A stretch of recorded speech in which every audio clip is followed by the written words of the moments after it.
Hello there and welcome to this course on Python Fundamentals for Banking. My name is Valentine and I'll be your instructor. In this course, we are going to follow this structure. So we'll get started learning about the learning outcomes. After that, we'll get to learn about Python and why it's important in the banking industry. Later, we'll get to acquire those skills, those Python skills that will be important in our career as stakeholders in banking when it comes to working with Python. So then towards the very end, we'll just talk about the next steps. So let's get started. By the end of this learning experience, we expected to have achieved these learning objectives or learning outcomes. We should be able to demonstrate proficiency in using variables, data types in Python programming. And these are just basic concepts that will be important whenever we want to use Python in whatever context. But now our focus will be just on banking.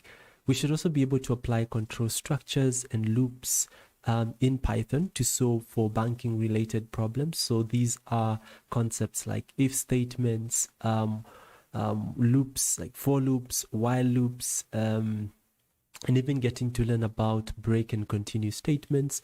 We should also be able to create and utilize functions and modules in Python for banking applications. So this might involve reorganizing or creating custom code that we would want to reuse, as well as also use existing code that has been written by others that has already been packaged in the form of modules or what we call libraries. So those are the three major learning outcomes that we are going to be working towards. And by the end of this workshop or course, you should be in a position to say that you have actually acquired those skills. As mentioned earlier, the workshop should take about an hour to an hour and a half, sometimes to 2 hours, depending on how fast you are when it comes to learning about technical concepts.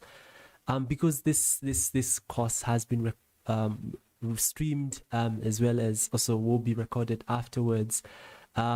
It's important that if you feel that we are a bit too fast when it comes to explaining some concepts or even just implementing some practical concepts, feel free to pause the video or even just rewind a bit to just understand that concept that we will be talking about, so that you are able to come out of this session having acquired that skill.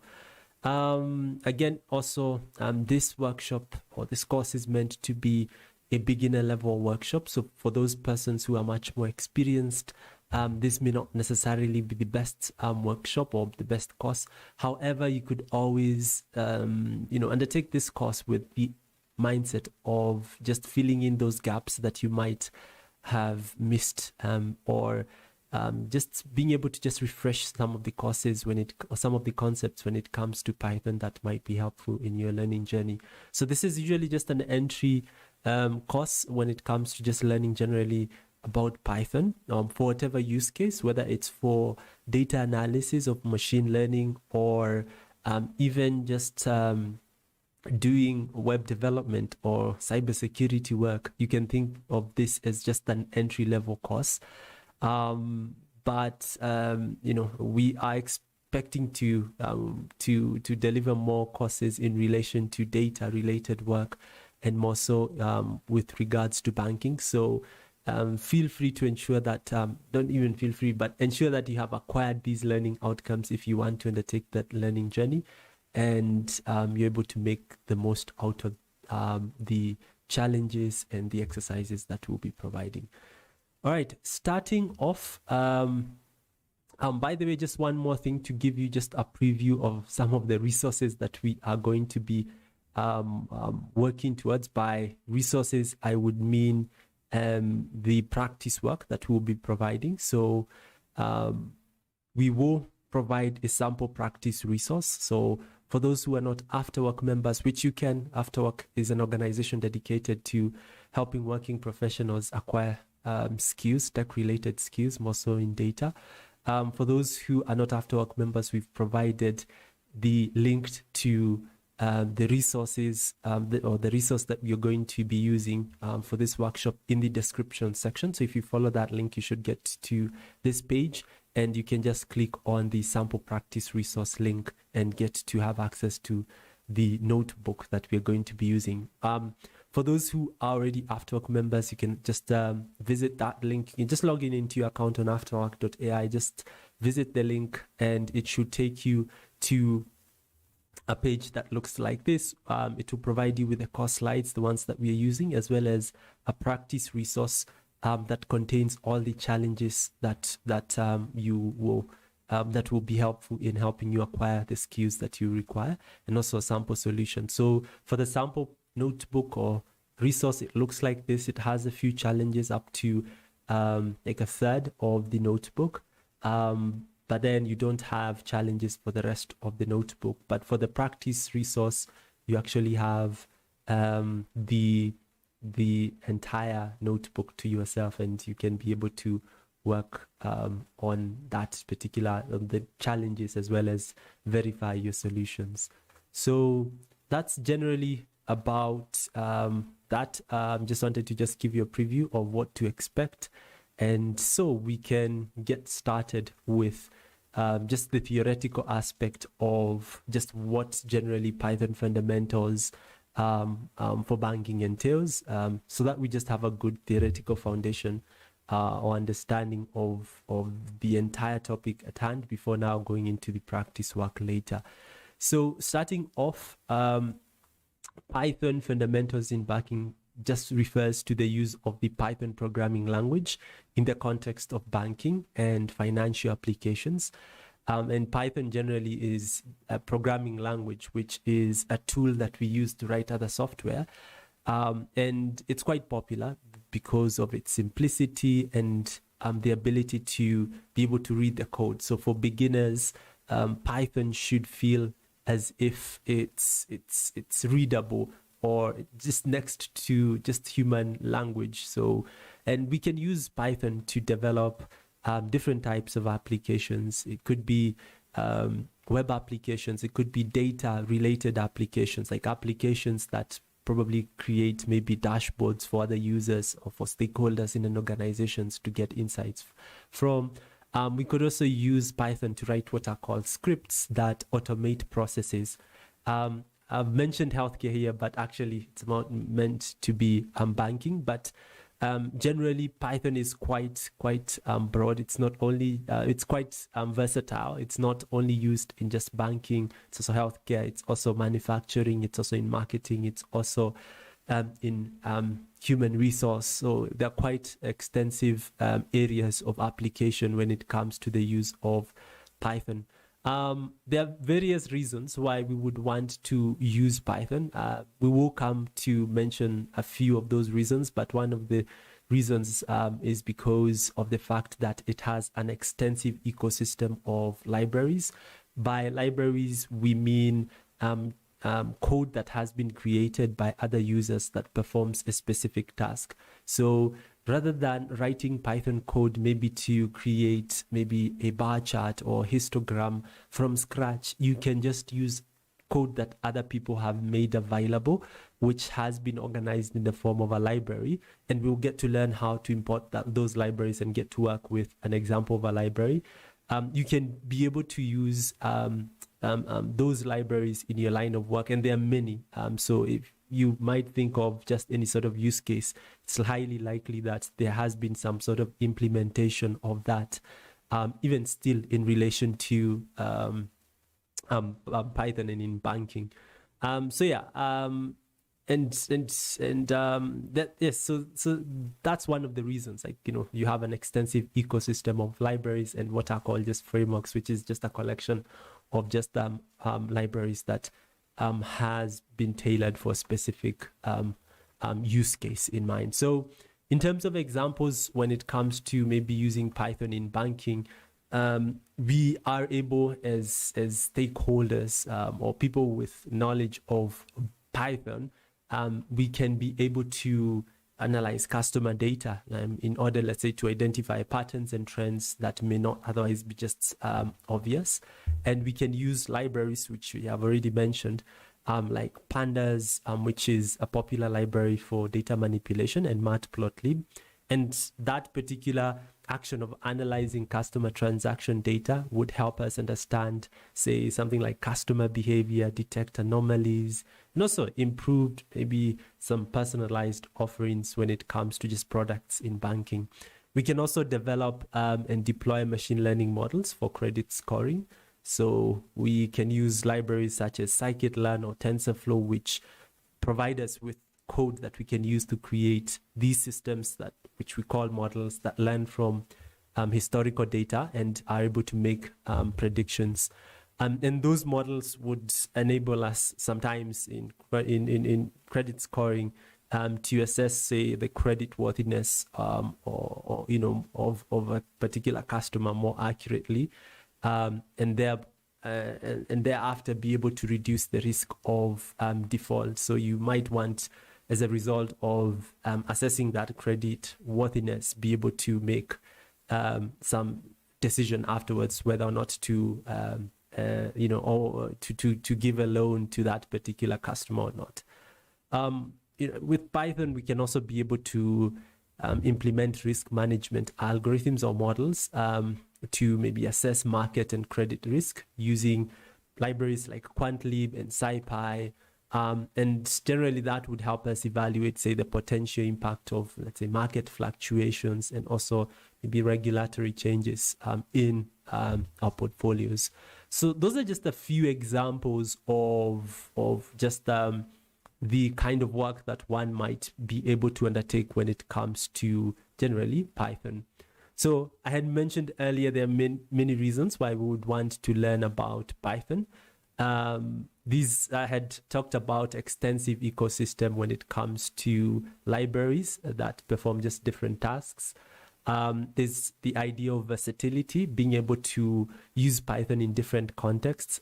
Still in banking, you could use Python not only, say, for just data analysis work. You could end up using maybe Python for automation. So you write Python scripts, or you could even use Python for web development to create web application or websites that allow users to interact with your solutions that have been developed using Python, such as models. We could develop machine learning models again with Python. So, learning Python just opens up a wide range of career paths and opportunities within the banking industry or the finance industry. There's data analysis and visualization, which we've talked a bit about, but Python provides robust libraries like Pandas, NumPy, Matplotlib for either of, maybe data manipulation, analysis, or visualization. And with Python, you can analyze large data sets and extract insights and present them visually, which is all essential when it comes to working within the banking sector. There's the idea of automation and efficiency. So you are able to write scripts which might streamline some workflows in banking operations. Could be in data processing or report generation or trade execution. And as a result, you could maybe improve efficiency of those processes. You could maybe reduce errors or just free up just valuable time that could be used to work on other things. Machine learning and predictive analytics. I think we've talked a bit about the libraries that Python provides, such as scikit-learn, there's TensorFlow, there's PyTorch. And the idea is that Python just helps you to develop those predictive models, which are just programs that are trained on historical data. And you can train them for various applications, maybe for credit scoring or for fraud detection or even for customer segmentation. So the idea is that once you have developed those solutions using Python, you could, advance areas of innovation within a bank or even come up with new products related to Python. So related to banking. Sorry. So yeah. Last and this is not last actually. There are many other reasons. This is just because of time, community and resources. Python has a vast and active community of developers and data scientists and even just financial professionals who are already accustomed to working with Python. And if you want if you don't understand something, you could ask it on maybe a website like Stack Overflow, and it's highly likely that you'll get a response from a Python expert who works in the banking industry or who has worked on a project in relation to banking. And there are many online resources as well, tutorials and forums that, even meetups that are dedicated to Python in, I think majorly in finance, not so much in banking, but still there isn't a huge difference with the kind of work that you do in one over the other. So as a result, again, you can be able to stay updated with just latest trends and also best practices in relation to Python. Stakeholders, so there are various stakeholders that tend to work with Python. So if this is something that you're looking towards advancing into, it might be important for you. So if you could, maybe if you wanted to become an expert who has Python experience, it could be that you might end up becoming a data analyst, and data analysts normally in such contexts would would actually work on maybe data analysis reports. They could also do a bit of some credit scoring work. There are also other experts called quantitative analysts who would be focused on doing a whole lot of research work, still in relation to data. There are software developers who would use Python for creating applications.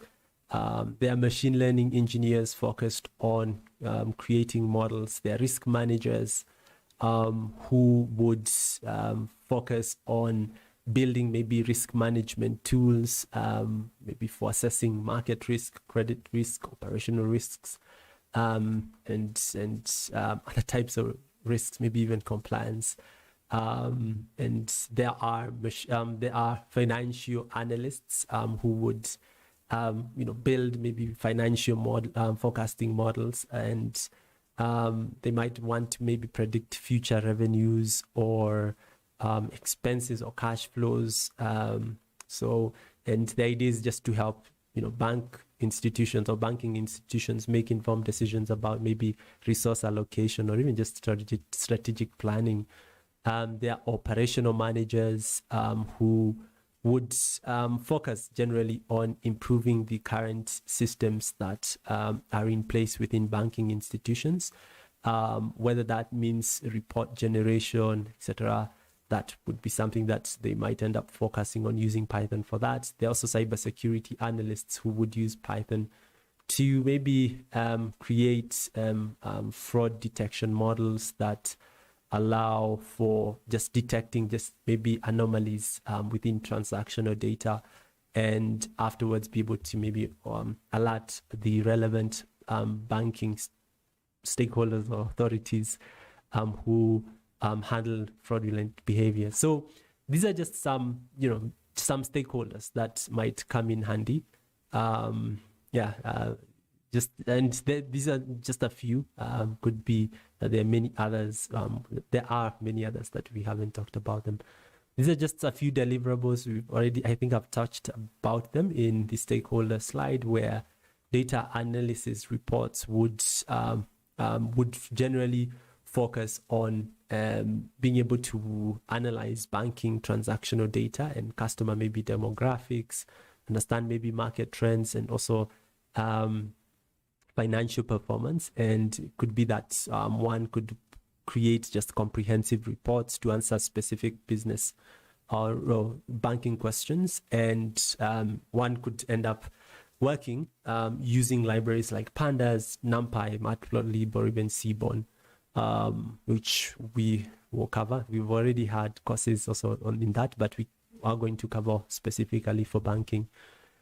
Credit scoring models, which are, again, the types of deliverables that we can get to work with, are those programs that have been trained on historical data that perform credit scoring, which generally would be assessing, say, the credit worthiness of customers based on their financial history, with demographic information and other relevant factors. There's risk management tools, which as maybe risk managers, we might want to maybe assess maybe for market risk or credit risk, operational risk, and we might end up creating maybe scripts or just risk assessment, just models, or scenario analysis solutions or tools that would help us be able to answer research questions focused on risk management. There's fraud detection systems. I've already talked about them, that we could end up working on. Maybe cybersecurity, if we want to work towards that side of banking. Financial forecasting models, as well as customer analytics dashboards, which would be more of interactive dashboards that visualize maybe customer analytics, maybe such as maybe customer segmentation or lifetime value analysis, or even just churn prediction, and such deliverables would be delivered using maybe something like web-based solutions, web-based platforms. Maybe if you wanted to maybe create a dashboard that analyzes customers, maybe has just information about maybe customer segmentation, we could use a tool like Dash or even Streamlit, or library like that to be able to work towards that. So that's just generally about it. So the next thing that we're going to actually, not even about it, I think we can cover one or two more things about Python, maybe talking just slightly just about other tools that we normally use when it comes to Python. There's R as well as Excel. I was just moving a bit faster because of time. We wouldn't want to spend a lot of time here. Sometimes people can be bored a bit, but I think just to do justice on having an idea of why we use Python over other tools, it's important for us to understand that we could also use other solutions like R for maybe data analysis work, or just performing different tasks in a banking industry. But other tools, again, have also strengths as well as weaknesses. A tool like R is excellent for statistical analysis, and it also offers machine learning capabilities. But on the machine learning end, it's not as extensive in terms of the kind of support and ecosystem. It's not as big as what Python has. And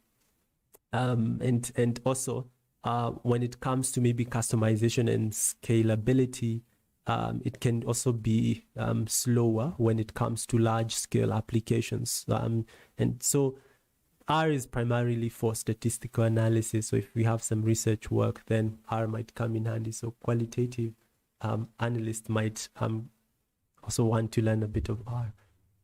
Excel, I think, is just a limit. It's a basic tool which is user friendly. It does not involve code, and it has limitations which Python tends to fill. Such as machine learning capabilities, or just even the ability of scaling your data. So if you are handling large amounts of data, then you would want to use something like Python.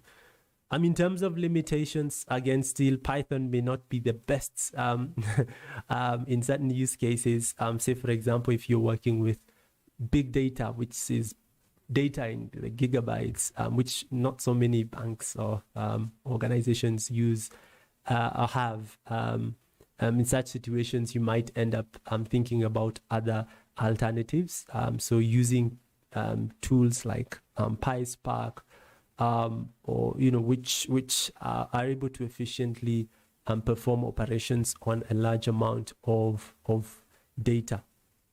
There's the idea of graphical user interface. So again, with Python as opposed to Excel, you write code. But again, in addition to that, also Python, when it comes to building maybe a desktop application that allows stakeholders to interact with maybe data. But now if you want to create maybe a desktop application using Python, you might want to use maybe third-party graphical user interfaces, graphical user interface frameworks, such as these are just libraries such as Tkinter or PyQt. There are quite a large number of them. There's regulatory compliance because there are so many packages, third-party packages in Python. There's always the idea that you would need to ensure that you look a bit more deeper into what by packages I mean libraries, what that library does, because you might realize you're using a library that also compromises on users' data. So you would need to ensure that that aspect is already taken care of, so that you do not face maybe regulatory compliance efforts when it comes to audits, or even the idea of traceability. But again, just doing a due diligence might help, and also implementing best practices such as using tools like Git, and also maybe maintaining some documentation of code changes and dependencies would facilitate those compliance audits and regulatory reporting. So I have already talked about scalability, where you could use a tool like Apache Spark to handle lots of data. These are the concepts that we're going to go through, the fundamental concepts. And we'll get to talk more about them while we continue in our learning journey. All right.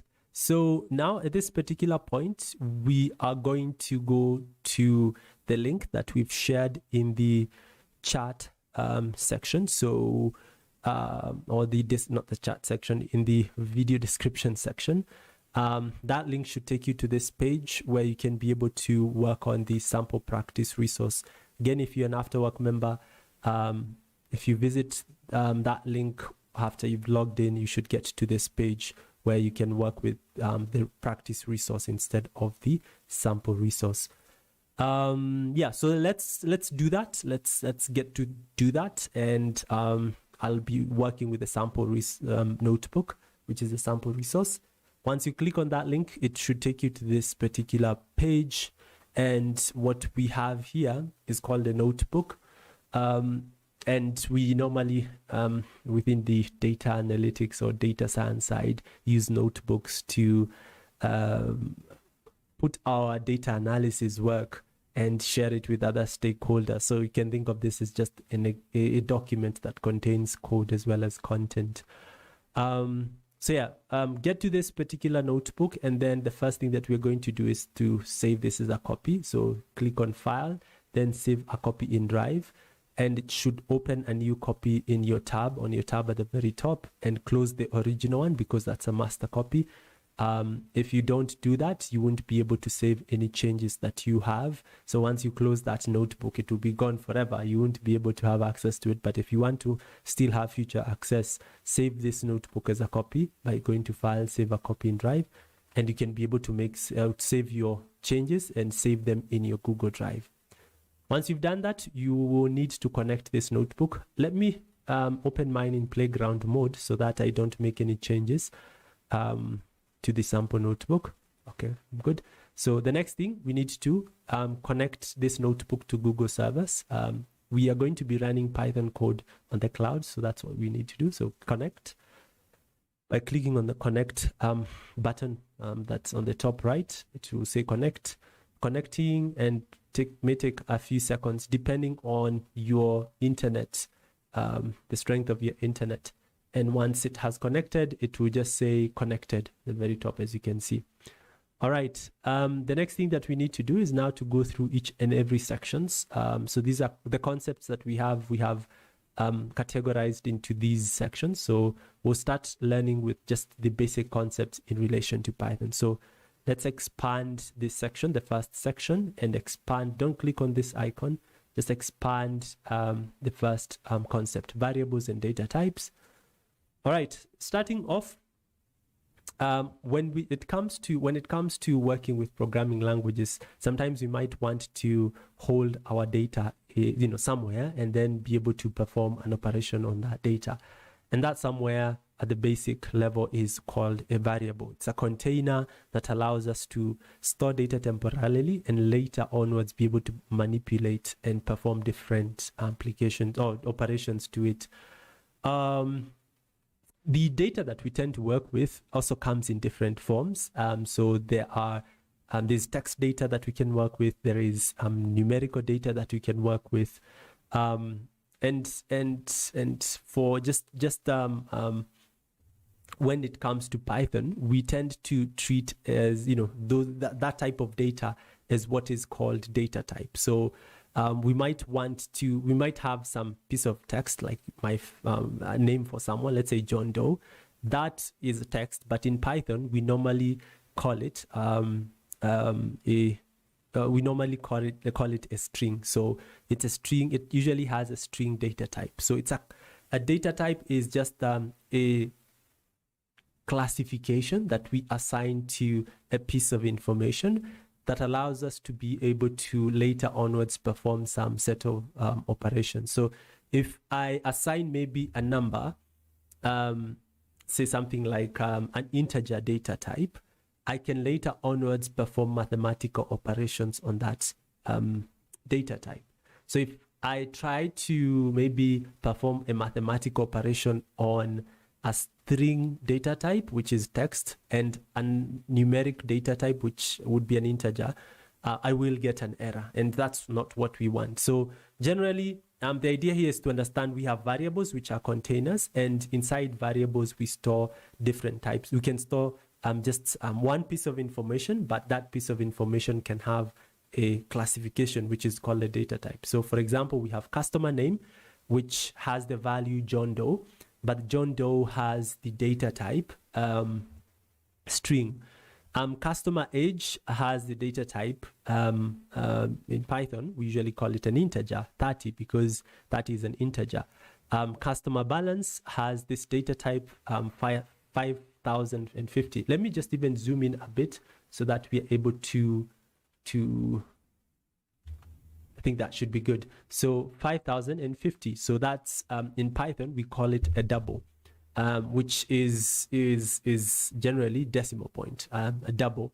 It's different from an integer. An integer doesn't have decimal points. And customer VIP is VIP is true. Has the value here is true, and this usually has a data type that we normally refer to as a Boolean data type. So we have a string, we have an integer, we also have a double as well as a Boolean data type. There are other data types that we'll get to interact with, but for now, our focus is just to understand those ones for ease of learning, and those are the ones you will learn over time when when you're trying to implement some complex concepts, and the basic ones may not necessarily be sufficient enough. So one more thing is that on the left hand side we have our variable. So customer name is a variable, customer age is a variable, customer balance is a variable, and customer is VIP is a variable. So we're storing John Doe inside this variable, 30 inside this customer age variable, 5,050 inside this variable, and we define how we store it using this equal sign. So we are storing John Doe inside customer name, but how we say it in programming is that we are assigning this value on the right, John Doe, to the variable customer name. We are assigning the value 30 to the variable customer age. So yeah, that's what we are doing here. We are creating 4 variables and assigning them each different values. So just note that a variable only stores one piece of information, and it can be just any of the types. Once we have stored that information, if we want to preview that information that has been stored in that variable, we tend to use what is called a print function to be able to preview that information. So for example, if we wanted to preview maybe customer name, we use the print function. We just write the name print, then we put quotes and not parentheses. Then inside the parentheses, we define what we want to display. So we want to display here this string, customer name, comma, then this variable. So customer name. Want to display customer age, comma, then customer age. Want to display customer balance, then customer balance, etc. And we do not necessarily even have to define this string. We can always just do that. But the idea is that if we run this, and what will happen is that we're only going to display customer name. We won't display customer this customer name string. The idea here is just for you to just understand how to work with variables. So let's print all these. If we run this code, by the way, when we run this code, which we will, what happens behind the scenes is that there's a special program that runs Python code that's called an interpreter. So that Python interpreter will go through this piece of information and it will run the code. What it will run is actually what's here, what I am highlighting, that, and it will also run this. It won't run this line and it won't run this line because these two lines, this one and this other one, are just what are called comments. They are just explanatory notes that we get to write along with our code that help us understand what's happening. And to define a comment, you usually put a hash, then some content afterwards. So whatever that comes after the hash will be treated as a comment. So this line will be treated as a comment, this line will be treated as a comment, but these other ones won't, because we don't have hash in front. So let's run this so that the Python interpreter can be able to can be able to run it. If you get this pop-up, just note that you did not save your notebook as a drive. So just make sure you do that. Just run anyway. And below the code, this section, we have an output section, which we call a console. We have now printed out the information that we had here. So all that is printed out below here. Customer name, customer age, and automatically there's a space that's put in between the two. Oh, one more thing, when it comes to working with notebooks, we usually have cells. So this is a code cell. This is where we can write code and run code, and we run code by clicking here. And there's a text cell. So what I'm clicking is just a text cell where we contain just text content, and we don't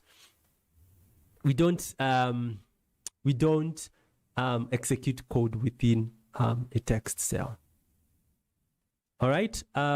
Something else to note is that we've provided just notes throughout. So if you feel like you didn't understand something, you could always just go through this in a self-paced way so that you just understand what is happening here. And also for the code section, we have given an explanation just below. All right, at this particular point, once you have run that, I'm going to ask you to work on this challenge. So this challenge, it asks you to create variables to store the account number, account type, account balance of bank customer, and you need to just use appropriate variable names and print them out. So you'll just use the same concept that you learned here in the example to just work on this. We've given you how you can be able to do the first one, like for account number, but we haven't shown you how to do for account type and account balance, but you can use the same approach as you see here. You use variables and then you print it out. And note that the account number here could be either a number, but now most of the times account number, sometimes it can have a T or S, so we treat it as a string. Account type, so just take also into account the data type. You can pause the video and then you can continue, but I'll be continuing because I'm working on that. Pause the video, and for those who finish fast, you can continue. All right, print statements, the next section. So I've already mentioned to you how we had earlier used the print function. So use the print function to print out something, and that's a comment. So this section will just be a repetition. So we can use a print statement to display the output of whatever that is given to our print statement.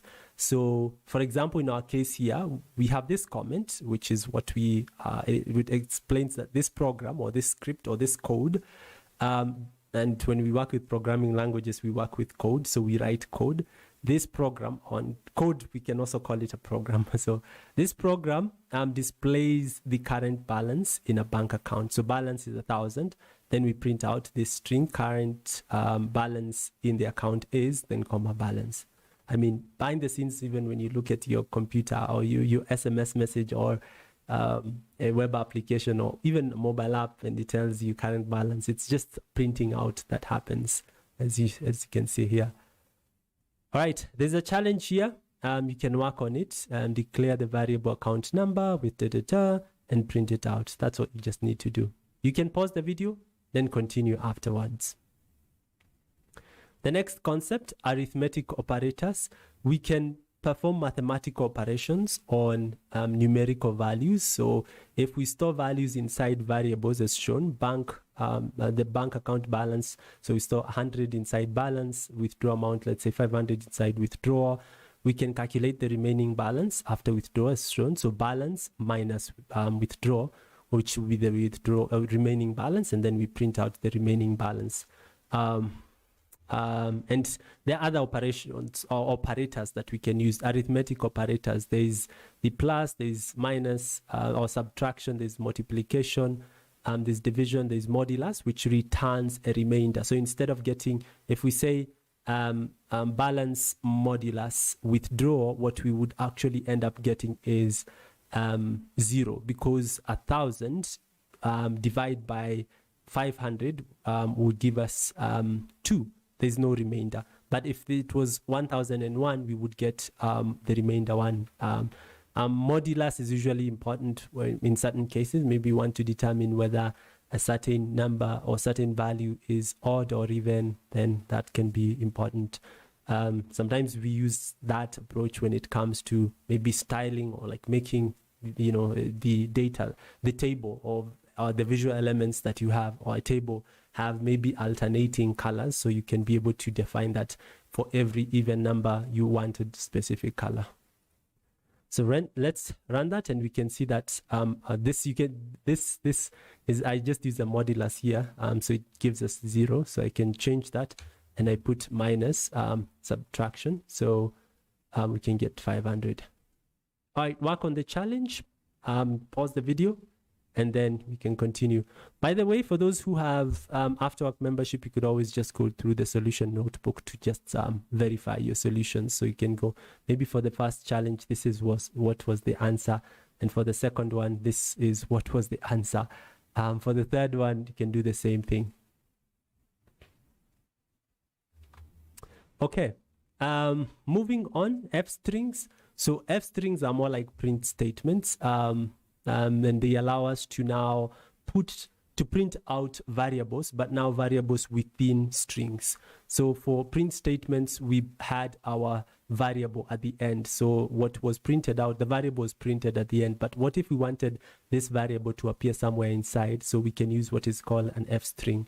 So an F string allows us to easily format strings by embedding what are called expressions in curly braces. So for example, if we have these two variables and wanted to print out maybe account number and also have even have account number, I don't know, somehow inside, we can use an F string. But for ease of, let's say what we did in earlier, where we printed out the account number at the end or a variable at the end, we can also do the same thing. But we first of all would need to, yes, use a print function, then put inside the print function, use an F, then F double quotes, which you can see this is the opening quotes and the closing quote over here, which just is a string. We would have the string that we want, and inside that string we can define where our variable goes by using curly braces. So here we want our account number to appear at the very end, so we put a curly braces, then we reference the variable that we want. The same case for the balance. All right, work on the challenge. Moving on, control structures and loops in Python. Sometimes we might want to check for whether a value exists in a variable, then we can use an if statement. So for example, if we wanted to check for whether 1,000, or let's say, the value of balance is greater than or equal to 1,000, we can be able to use an if statement. And then once we have determined that, we can perform some sort of action. So an if statement is usually just a statement, or you can think of it as just some code that has an expression that we want to test, which is here in our case, balance is greater than or equal to 1,000. If so, then the expression terminates where there's a double colon, then print you have enough funds to make a withdrawal. Else, we print insufficient funds for withdrawal. So an if statement has an expression. It also has just a body section. So whatever comes after an indent. So you have to be careful. There has to be an indent here, or else you'll get an error. So if there's this indent here, it means that this, whatever that you write here, it can be even multiple lines of code, multiple print functions, or even just arithmetic operations. Maybe A is equals to, I don't know, something like that, or balance is equals to plus 100, or balance plus 100. You could always just write any code that you want to execute that after if this evaluates to true. If it doesn't evaluate to true, what will be here won't be executed. We'll just go to the next thing, which is else, and we can be able to do that. So let's also the operators here, we can use greater than, we can use less than, or even just less than or equal to. You can also remove that, so you have less than, or you could have greater than, or you could have equal to, like that, double equal sign, or not equal to. It's an exclamation and an equal sign. All right, let's work on the challenge. You can pause the video and then we'll continue. Nested if-else statements. It's more like these ones, but now here you have another if statement. So here we have balance withdraw amount. If withdraw amount is greater than the balance, which is not, it will say insufficient funds. Else, inside our else, so instead of having it inside if, we just decided to have else inside else. We put another if statement, if else statement, and we have just different code that executes if that turns out to be true. Again, you have to ensure that you watch out for the body state, for the indent. Like this one indent means this will be executed if this turns out to be true. Don't forget the double colon at the end as well. And also the same case here. But now for this if statement, we also indent again, so that we have now, we can execute what is shown here. If you're seeing this minus or equal to, this is just the same as writing. It's just a short form. I would just put a comment of writing balance is equal to balance minus withdraw amount. It's just a short form of writing that balance is equals to balance. It's an operator, decrement operator, called a decrement operator. And an increment operator, you might see something like plus or equal to. So that's usually just equal to this particular statement. So yeah, that's just for clarification purposes. Let's run this. All right, work on the challenge and then let's continue. If else, if statement. So again, here we had just else and if and else, but we might want to have multiple conditions. So multiple conditions to check. If balance is less than 0, we print that, or now we use the elif to check for multiple conditions. Balance less than 1,000, print that. Balance less than 5,000, print that. Balance else, print this. So you have also to be able to be certain about your logic for that to to be applicable. Run that. All right. You can work on the challenge and then we can continue. For loops. So for loops are a way of iterating through a sequence. So I haven't talked about another concept which is called a list. A list is, you can think of it as a container that contains multiple elements. Like for example, we have a variable, it contains only one value. But if we wanted to store multiple values within one variable, we can use what is called a list. The only thing is that on the side of the value side, on the right side, where we want to have our value, we would need to define what is called a list. We use square brackets, and our elements or the items that we want to be saved together would need to go inside those square brackets, and you separate them using commas, as you can see. And it could also be a string, as shown here, like a 300. So here we're going to have a list of bank account balances, and we want to use a for loop, which is just a way of going through these elements, or even just not only this, you can also use you can even go through maybe a string.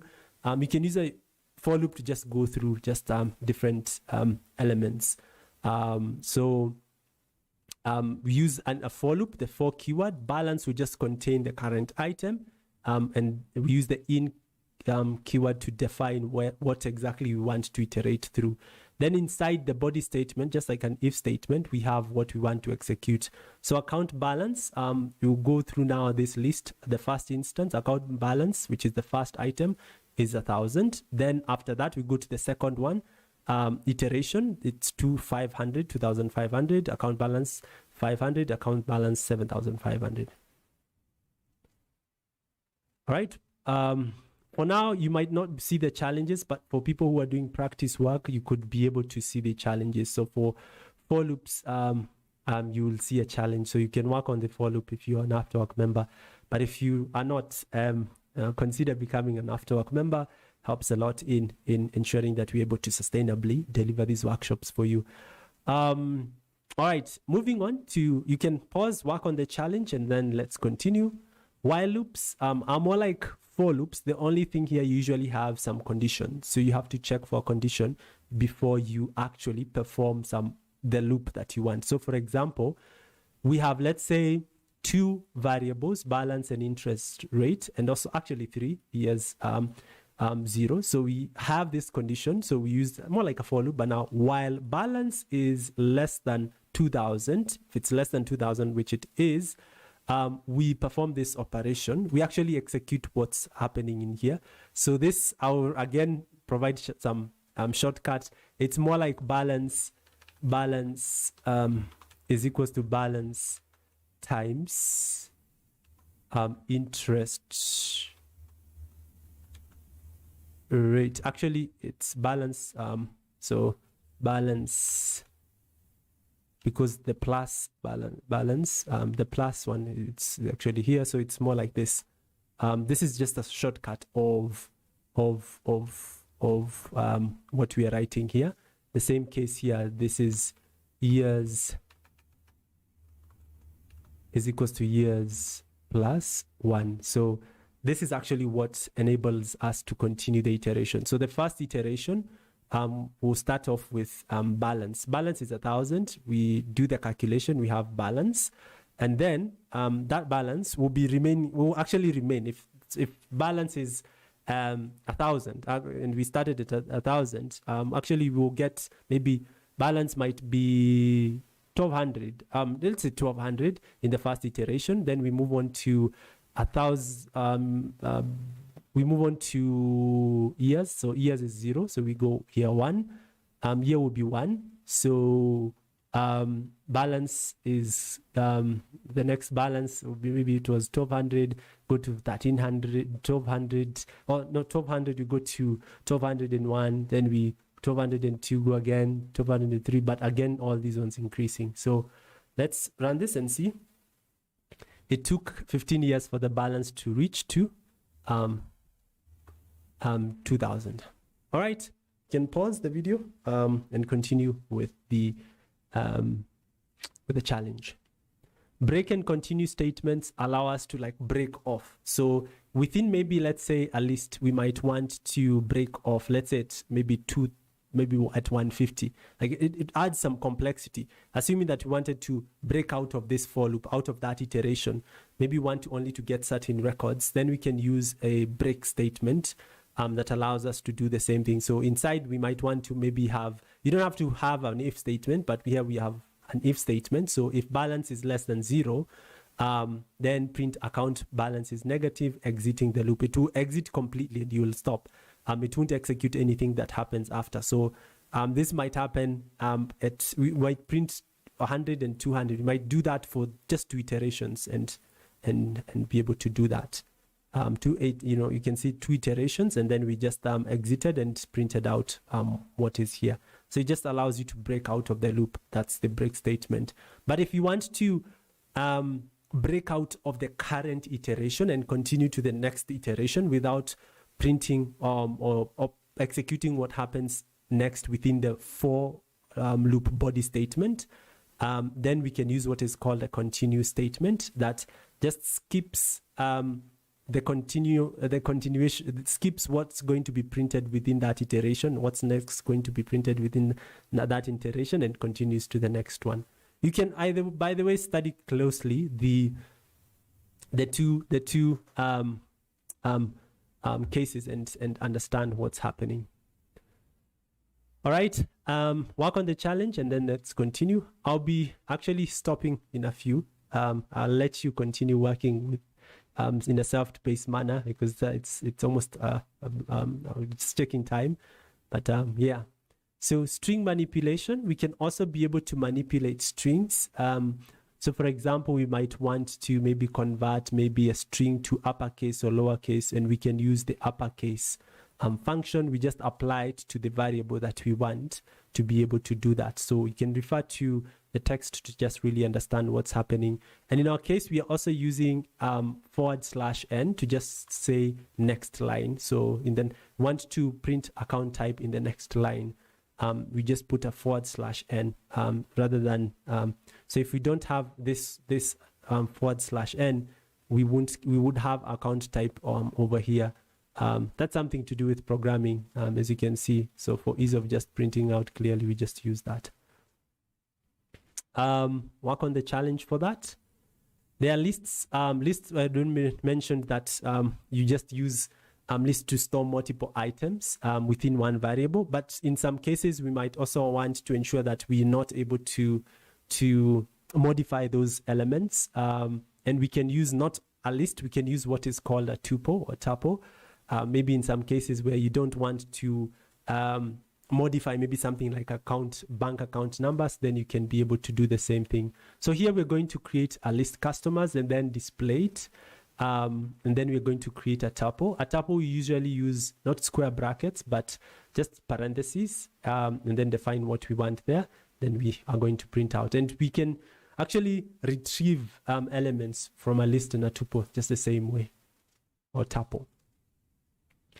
Dictionaries and sets usually are a way of also, they introduce some other aspects of working with data. So sometimes we might want to, when it comes to working with data, introduce some different dimension. Like, yes, have a variable, but now in that variable store more pieces of information. So in this variable, we might want to store, let's say the first name, or John Doe has this balance, Jane Smith has this balance. So you could have first name, then the value, last name, but it's usually more like key value pair that you can be able to use. And we can also, on the other hand, we can work with what are called sets. Sets are more like dictionaries, only that instead of having just different defined or custom keys, so this is a key, this is a value, this is a key, this is a value, we normally assign just integers. It's 1, 2, 3. So behind the scenes, you'll have 1, 2, 3. Yeah, so let's run that. Work on the challenge, and that's it. So the next thing I'm going to do, you can work on the rest of the document by yourself. It's because of time. And there are notes that we've provided to be able to go through the questions and explanations as well. for the concepts. The next course that you can get to work with after Python fundamentals is data wrangling with the Python for banking. We'll provide more details and hope that you'll be able to gain the most. Watch out for that course in the near future.